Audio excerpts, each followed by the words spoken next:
We're here with Paul, Sir Toast a Lot, the only Luke Data Vault pilot, the only Luke, goofy Luke on day 3. Excited to have him on, talk about the deck, talk about his experience at Galactics. Paul, it's your second time on the pod. I can't believe we invited you back. I can't believe you invited me back either, to be honest. Did we even post the first one? He was on once, but I don't know that one. No, he beat me too bad, so I didn't post the gameplay. So just the podcast part. That was my that's the good part about being the editor over here. Is I get to got lost. make It was weird. some creative decisions. Man, yeah, my forgot to hit record, but we didn't forget to hit record on this one. I'll double check. We're good. So you played Data Vault. We talked about it last night on the show. It's on the channel if you guys missed it, but I know you were going through a lot of iterations. Like you were looking at Han Blue, you were looking at Palp, you ended up settling on Luke. Take us through that and how that train of thought happened for you.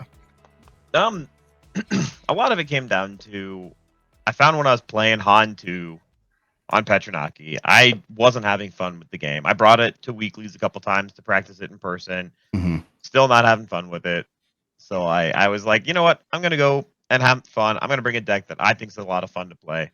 I eventually settled on that Luke Pilot Data Vault deck. Started playing it like the week before on Petronaki. And ended up bringing that, had fun. And then, yeah, I thought I was not great into Han 2 when I was playing it on Petronaki. And then I played 9 of them over 19 games. And I think I went 7-2 against them. Yeah, got lots of practice. Only 2 that beat me were the two of the green ones. So very, like you said, the very first match of the day, on day 1, got paired into Han 2 blue, and then after that, I think I went on a tear. I played 3 more Han 2s in a row. Started out day 1 and we got 4 for 4 Han 2s. Beat 3 of them. Eventually got a break, but played 9 over the day and ended up beating every single one of the Han 2 blues that I came up against. And the only 2 that got me were Makai on day 2 there, and then the Han 2 green on the very first day. Yeah, and we were talking to him previously. We'll be posting it together, but he basically mentioned, hey, he woke up in like a cold sweat saying, oh my God, if I play Paul in day 3, I don't have bright hope. What am I going to do? Right. So it's really interesting to see how you can kind of counter it from that perspective. And it's like we've been talking about a little bit more kind of with the Kaz blues, the Sabine yellows, like they're a little bit more robust. They're a little bit thicker. They're a little harder to stop than Vader just in terms of pure hit points. And do you think that played a role into, because I'm sure when you played any red deck, they probably brought Bomb and Run in to at least try it, but it gets to a point where your units have too much health. Yeah, against a lot of those red decks that run the Bombing Run, I'll play some of the small units early, but I really want to see Red 4, the Millennium Falcon, Red 5, the Millennium Falcon, the Resistance, Blue Squadron, those 4 health units. I've got R2-D2 to help make a 3 health unit, a 4 health unit. Yeah. As well, Jedi Starfighter, because Bombing Run doesn't take those out. So Chewbacca is also another huge hit in those decks too, just getting a small ship and making it bigger. Bombing Run doesn't affect me on the same level as it affects the Vader decks, just because I've got more resilient units that I can use to survive. And then as long as I have 1 ship to put Luke on, I think I'm pretty happy in those matchups. And then like I said, the Millennium Falcon can hold 2 pilots, so sometimes I'd put Luke and Chewbacca on the same ship, and there's not much that can kill that outside of slowly damaging it. Yeah, and over answer a couple turns. So yeah, I did have a Han 2 blue when I did that to him in game 2. I played a Falcon, put Chewie on it, put Luke on, and he's like, "Well, I don't have anything for that." Just, called it good there. Yeah. Yeah. Well, we really postulated that these space-focused attacks would be a good positioned deck going into the day. I mean, I know, Jordan, you were talking about maybe playing Kaz. When we looked at the final results, we saw Han 4 getting through. Obviously, we saw your deck getting through. There was, 2 Kazes that made it through to day 3. So I think it was a really smart decision to go with this deck specifically over. I know you were also testing Palp. So, that's really cool that you were able to get it through. A couple of cards on here, though, that I hadn't really thought about. I didn't play against you with this list too much. I know we practiced into Han Blue. In the past, we practiced into Palp. You talked a lot about this deck, but I don't think I actually play tested against you too much. So things that surprised me that I thought were really cool were the Bounty Hunter's Quarry. Being able to kind of reload, grab a lot of these ships, keep the space swarm up, and then also the is it Dogfight? What's the 3-cost one there or the 2-cost one that can kill stuff on the ground? Air superiority. Yeah. Air superiority. Those two kind of stick out to me as potential MVPs. But how did they work out for you? Yeah, air superiority, hands down, one of the best cards in that deck. Against Hantu Blues, when I have initiative, I can put a ship. If they go Grogu, which is undoubtedly their best starting play, I can kill Grogu with 2 resources and still play like a ship or put a Bounty Hunter's Quarry on whatever they play next, put R2D2 down, something like that. And then the Bounty Hunter's Quarry, yeah, massive help. Refilling the board. It's a nice curve filler. There's a lot of 2-cost ships, so I can do a 2-cost and then play that on something, ping it, and then kill it the next turn. And then the other thing I really liked it for was into some of the control matchups. If they had a unit out going into the 8 resource turn, if I put a Bounty Hunter's Quarry on their unit and they super laser blast, I just get a free unit to begin with, so I don't have to wait for anything. Yeah. So it helps me refill in those situations too. And basically everything in the deck is 3 or less. So even putting it on like a generic TIE fighter against Vader, I can kill something, ping the TIE fighter with Luke, and then get a ship off that as well. So it was a really good way to get wide and really start pushing the damage against a lot of these decks. Yeah. Sharky, I know you're a big fan of the Jedi Starfighter in general. What else stands out to you about the deck? This is another one I was actually playing a bit of too. And Paul ran with it, and I love that someone did. One of the things that I know, at least for me, that was really good was always stay on target. Always feels like it's putting a lot of pressure on the other guys very much because it refills itself, and then you can next turn follow it up with like the Blue Squadron, the A-Wing the Resistance Blue Squadron. Yeah. And Paul actually convinced me that Adelphi was a good play, even though I was trying to find a way off of it. But when he showed me what he was doing with it, I'm like, okay, that's a good point. It's another good one there. And with the benefit of hindsight now, Kid Fisto's Ether Sprite seems like it might be a good answer, and maybe not a complete answer, but some way of keeping the Kylo Tarkin towns from absolutely running you over on the wrong turn. So yeah. Those are the cards that stuck out to me the most. But I love this deck. It's so much fun. It's an absolute blast. Sharky touched on the Adelphi Patrol Wing. I'll be honest, going into like 5 resource turn, I'm usually kind of wide. I'm pinging with Luke. I don't get the when played a lot. The most important thing about it is that it has 6 HP. So when I put Luke on it, he's immune to being force thrown from a crate dragon. He doesn't just instantly die. Whereas there's a lot of ships in here that he will die if he's on if they have a crate dragon. Like 9 HP, if just enough for a crate dragon to kill it. So that extra 2 HP makes a huge difference and allows you to at least get something with. Yeah, it's got a big old butt. And even if you don't get the +2, it's a great one played. Right, you skip an action. That's could be useful in different aspects. 100%. As I said, I won a game because even though I didn't have initiative, I was able to compress my actions.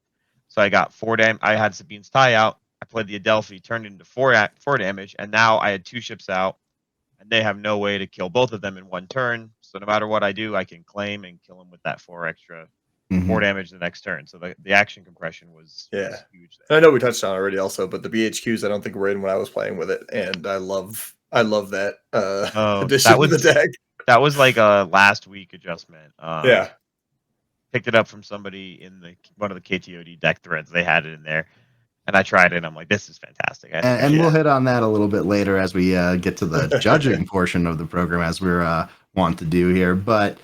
Obviously, the open deck list has been like a relatively big conversation in terms of getting to see if there's upgrade hate. Obviously, Luke is a little bit more insulated than most, right? But did you find that to be something that you were helped by during the weekend? I think it went both ways. I think it goes both ways for basically every deck. One way it benefited me is playing against Hantu Blues. I can look at their deck list and say, "Oh, do you have Entrenched?" No, you didn't bring Entrenched in your main or your side. Okay, I don't need my Fang Fighters in this matchup at all. So I can side them out for other cards I want. At the same time, I don't think many people would expect a card like Air Superiority. So them knowing that I had that, they could try to play around it a little better in those early turns when it's the most impactful. But it's unfortunate that it happened. I think it is best that they did reveal everything because even though it was only for 10 minutes or so, the deck list from day one got posted, and it would definitely have been an even bigger disadvantage for those people who played in day one if people in day two had a chance to look through what decks made cut and formulate some game strategies around them. True.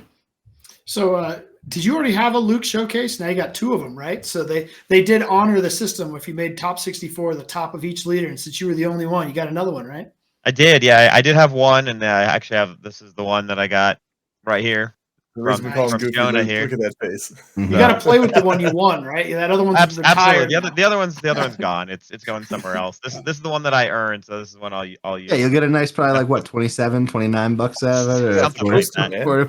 It's an expensive You're present. better- It's better than a rose, but Yeah. not by much. Well, always you good to also look got under those my sweet lightsabers, right? As long as you're holding up cards, show us some of those bad Oh, I did get boys. the lightsaber. I know Did you Yeah. open them? Did you open them, or are they I still did. sealed? This is my Ooh. trophy, so I Oh, opened the box. Let's but see them. Take them out. We haven't I'd seen the say, yeah, sabers we've yet. got- Steve we've and got all guys. the- Ooh, baby. Yeah, got there we go. my sabers Very here. nice. I don't even know which Very one this is. nice. It's a Heirloom. either the heirloom. Okay. Okay. Too bad you Probably can't best put the one. heirloom That one on Yoda's, Luke yeah. when he's already on the Yeah, ship. the constructed one and everything. Beautiful. Yeah, Nice. they're fantastic. I love them. I have Yeah, no that's so regrets cool. opening it. Like I said, Yeah. I'm treating this as my trophy. It's not You something I should.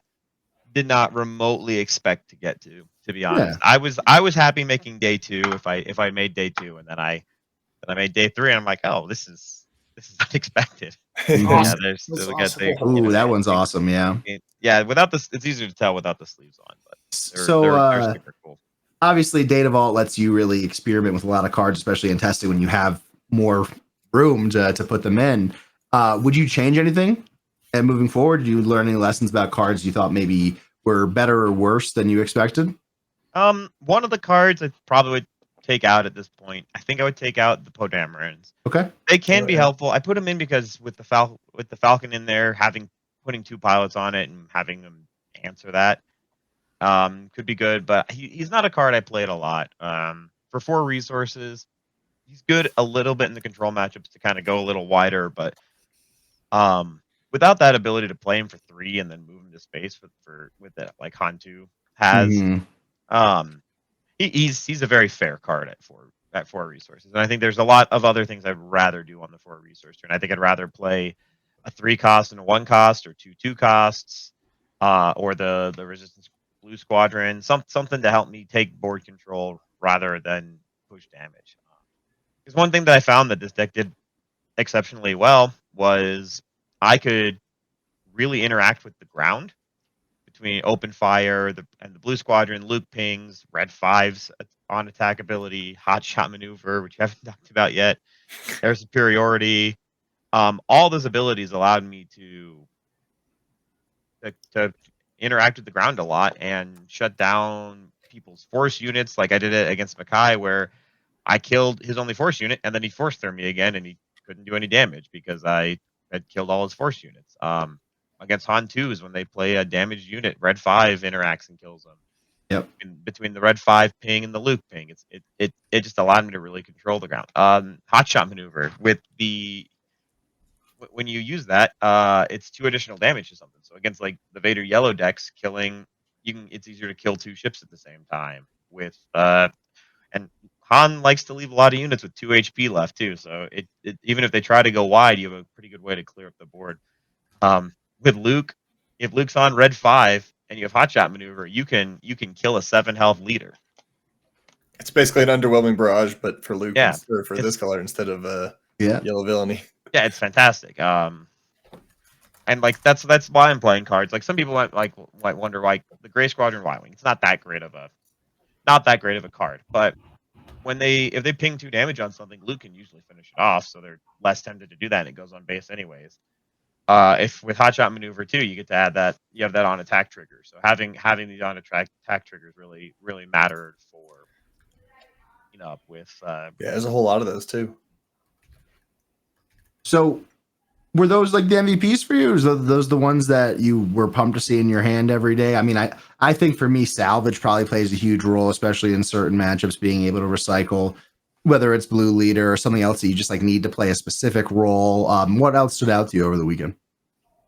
Red 5's probably the MVP of the deck. Got it. In general, just such a good card for 3 resources, especially when Luke gets on it, because then you get to do 5 damage to something on Yeah. attack. But the MVPs are probably Air Superiority and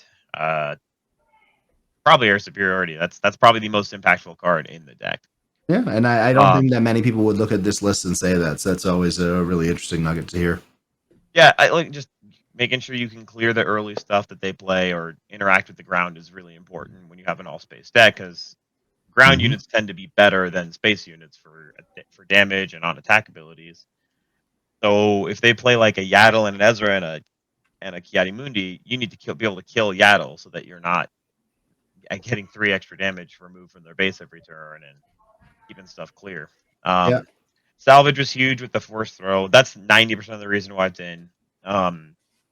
It's because it's a zero cost event. So when Yep. people force throw me, they get 0 damage. Most people will force throw themselves if they can't guarantee killing the unit, but sometimes I've got a ship with 1 HP left, and they're like, "Oh, I'll force throw you because He's going to have something. yeah, you got something that won't Mhm. kill it." And you drop that 0, and it's a huge swing in momentum there. You see the life leave their eyes. Yeah. So It's a card that would come out if the force throw gets banned after Gen Con, or if it ever does Interesting. come up. I think Salvage would probably come out or go as a sideboard card in favor of just probably some more ships. Another card that I've been kind of thinking about. Yeah, I've got some changes here.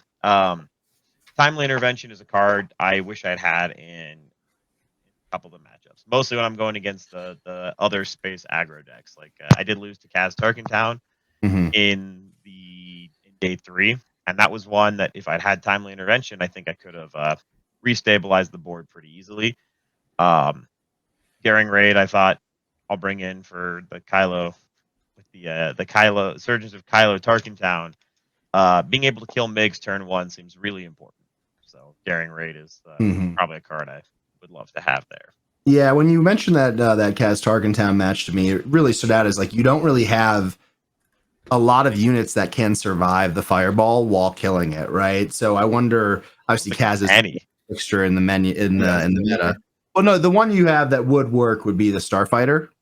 Yeah, but then Tarkentown finishes. Yeah, but if they use it, I guess it's whatever. I guess maybe you could try to put R2 on something, but that was a tough one to hear about, and that's why the fireball could be so good, especially when you're on the draw and not when you're on the play and not the draw, because then they're going. So the typical question here is, would you play this deck again this weekend, or go Yeah, to I think I would. PQ? Yeah, I think I would. I think there's a pretty good chance that I'll play it coming up in the next few weeks. It obviously depends on how the meta shifts and evolves as we go further along. Like if Force Throw gets banned, Blue Green Villainy probably makes a resurgence, and I'm not quite sure how I do into that. I do have ways to one shot Akira on her flip turn. It's always important. Yeah, so it's not the end of the world. I think I have like Red 5 and Hot Shot, Air Superiority, Open Fire. I'll take her out, so I can avoid that overwhelming barrage to help stabilize my board. Totally. So it would be interesting to see how the meta evolves if I play again. But as of right now, 100%, I don't regret my decision. I'd go back and bring the same deck again. Yeah, and I love to hear that. It's very good to have that confidence. So we've been talking about judging quite a bit on the program the past couple of days with Makai as well, with Steve, as we were going through their wins. You had a really strange judge call that I would love you to take us through. To me, it's the most entertaining judge call of the weekend, which is a bright spot. So please, the floor is yours. So in a game against the Vader Yellow, we're going into game 1. He had taken game 1, so I had initiative. I drew my starting hand, looked through it, wasn't sure if I wanted to keep it. I had put a couple cards down, hadn't decided if I was going to keep it or not.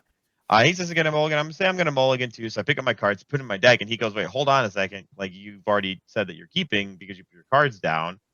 And the way the rules are worded is whoever has initiative decides if they mulligan first, and then the other player gets to decide. So we actually are all probably pretty bad about following that rule, and not doing it in the correct. Yeah. Not doing it in the correct order. So we called a judge, and it took about 15 minutes for them to go talk it over because they were like, this has to go to the head judge, and the head judges talked over what they wanted to do. Because I'd already put my cards back in my deck, there's nothing we can really do about it. So they came back over and they were like, so we're going to treat this as a card manipulation error. Essentially, like when if you draw 3 cards and you say, oh, well, I drew an extra card, your opponent gets to look at your hand and say, well, that was the extra card you drew, even if it wasn't. So their answer to this was he gets to look through your deck and pick your starting hand. So he picked 6 cards out of my deck and said, that's your starting hand. The head judge did say he's like trying to make it reasonable, like don't that is like I think a detail that I forgot to mention before, but the head judge did say trying to make it reasonable. I don't think he said he had to, but like obviously I wouldn't be keeping. I'd be like, no, sir, you're getting home on a death piece. Just That's it. That's what I expected. I expected to pick up my hand and see like home 1, 3 copies of Chewbacca, and like 2 Adelphis. Something that's just high cost that I'm not doing anything. My opponent gave me 3 bounty hunter Corys and a Kit Fisto Aether Sprite when he's playing Vader, and I thought that was and then home 1 and I think a salvage because he was like, that's a 0 cost card, doesn't really do much. So I wasn't terribly upset at that hand because he played his ships on turn 1 and I put 2 bounty hunter Corys out, and then I killed both of his ships and I ended up with 3 ships on the board. And he had none. And then you won the game. And then I won that one. I think that if you were to tell the beginning of that story to 100 people, 98, 99 of them would automatically assume that you lost that game. And I would too. It was a little too reasonable picking out your hand. So here's the big question though. Is he dumb? I'm just kidding. But the real question is, did you feel at all victimized with his ability for him to go through your deck? Because this was on day 1, right? So it was an open deck list at that point. That was the biggest thing that stood out to me. Obviously, that is a rule. No one follows it. It's the only time I've ever heard it ever be a thing. Obviously, on Petronaki and Karabas, you follow that sort of convention, and it probably should be followed further or examined because no one is using it. And when a rule that is completely ignored by everybody exists, it probably causes more harm than good. But that was the one thing that stood out to me. No, I didn't think so. I felt that because the head judge even came up and he said, well, there's 2 options technically. We can give you a game loss, or you can look through your deck. You can look through your deck and pick your starting hand. So I was like, well, if those are the options, I guess you can look through my deck and pick a starting hand. I was already down 1 game at this point, so another loss is an instant match loss. So maybe I can at least get lucky and draw and not completely lose the game. So I don't think it was technically necessarily an unfair judge call. It was after we had sideboarded, so I didn't have I think I had already taken out some of my. I think I might have already taken out my home 1, which maybe I didn't get a home 1, but I had sided out some of my other cards in that matchup that are not super helpful. So they did allow that, but I don't think it was an unfair judge call. I'm not sure how else you can remedy that. The other option I think would be like you get to draw your starting hand and then they get to pick what's your resource, which might be worse than them just picking your starting hand. Because then they know what's in your starting hand too. And that might be a worse scenario. So no, I don't feel like it was unfair or anything because I did technically break the rules. Those are how the rules work, and they're trying to remedy it in the best situation possible. So in this situation, I don't think that it was a huge problem with the judge with how they ruled in, how it went there. Just more interesting than anything. Just imagine being on the other side of that too. Like, what hand do you pick out if you're picking? Like, do you be reasonable? Do you give like? I can totally see where like they told him like be reasonable, but also like he doesn't know what's reasonable at this point. So giving you 3 bounty hunter cores is just funny to me. Yeah, no, my opponent was really gracious about it. Even he was like, I guess I shouldn't have given you all those. Like, no, probably not. You're dumb. He was a really nice guy. We both just wanted to resolve it in the right way, and no one wants to win like that. Yeah, I lost the 3rd game anyways. And even then he's like I'm glad you won the 2nd game because he's like I didn't really want to win that way.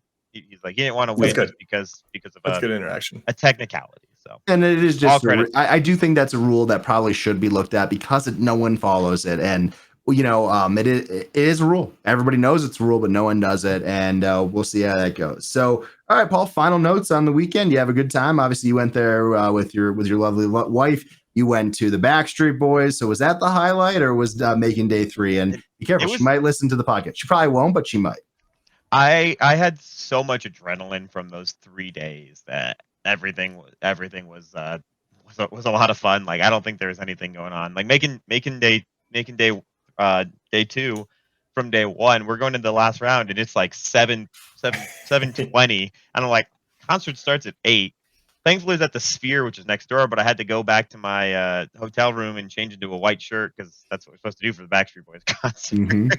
Should have worn it to the white jeans too. Bring it to the convention, Yeah. So I got paired into, and like I think I got paired into a Chancellor Palp blue deck going in the last. I'm like, oh, this could go long.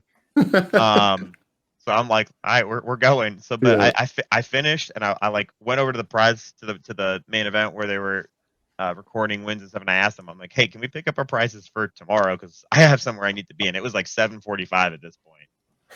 Well, you made it, and I'm sure it was a great time. Oh, the Sphere is awesome. I don't care that much about the Backstreet Boys, but that concert was one of the coolest concerts I've ever been to. Just the stage and everything was so cool.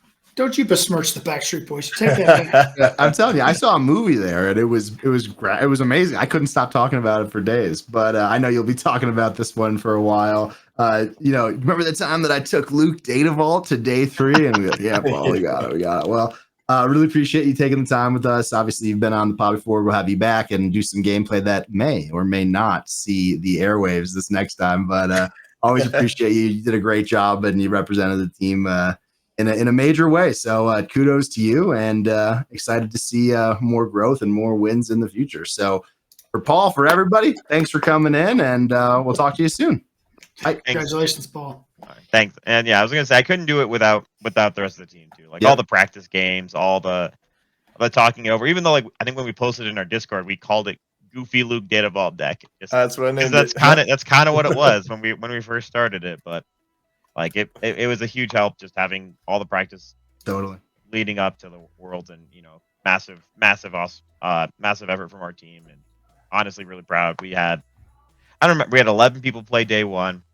Yeah, we had 6 of them make day. It was 13, then 5 converted plus the other 3 with buys. We had 8 total. And then 3 on day 3, and we've obviously all been talking about how we're going to refine the process, get back to the grindstone harder and smarter, and keep working to take the team to a new level. And having the 2 out of the 3 people make day 3 not have day 1 buys is huge, right? Like you had a rough road, and you made the best of it, and you did it every single round. And I know we're all real proud of you and proud of everybody who was grinding, whether it's day 1, day 2, or day 3. Went out, we put the work in, we went out there, and we did our best, and that's what we're going to continue to do.